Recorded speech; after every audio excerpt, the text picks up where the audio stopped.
Now that you've scanned the assets in the room, you're able to move to the locate feature by selecting any of the assets, clicking on the serial number, and it'll give you the opportunity to go into the locate mode where you can now get a closer proximity of the different assets in the room.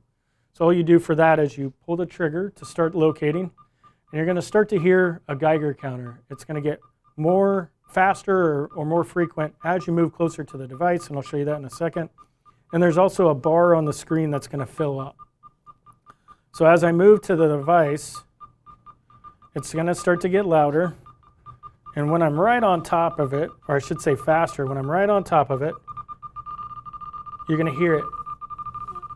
When I move away from it, you're going to start to hear that I'm no longer close to that asset. And then when I move back to it, you'll hear it again. So that gives you the ability to move in and locate those different assets that you know are in the room, but you may not be able to visibly see them. They may be behind a bed sheet, or they may be behind another obstacle in the room. A couple of things: if you don't hear or see the Geiger counter on the screen when you're moving around trying to locate an asset, the likelihood is the app needs to be restarted. Or the other thing could be that you've scanned something but it's too far away and you're actually not able to locate it. You need to try to move closer. And the way to do that is to move around the perimeter of the room. If you do see the bars filling up but you don't hear the sound of the Geiger counter, you want to go into the Android device on the reader and change the volume. The volume probably had been turned down for one reason or another, and you're going to want to go change that setting.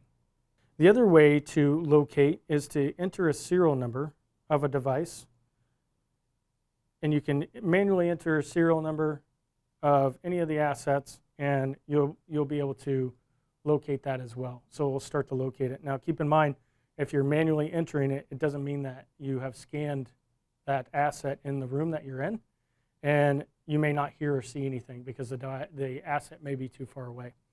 So the best way to do this is really to scan and then to locate, but you do have the means to manually try to locate an asset as well. There are a couple of things that you need to keep in mind. Some of the environmental conditions may play with the ability for the reader to locate or scan those assets, and also the orientation of the assets themselves. If they're behind an obstacle or in an unfavorable orientation, it may be difficult to scan or locate, and so you may need to move closer or change your orientation to get a better line of sight on the asset themselves. So just keep that in mind. If you are having some issues, it could be something beyond the app or the reader itself. It could be really something within the environment of the location that you're at.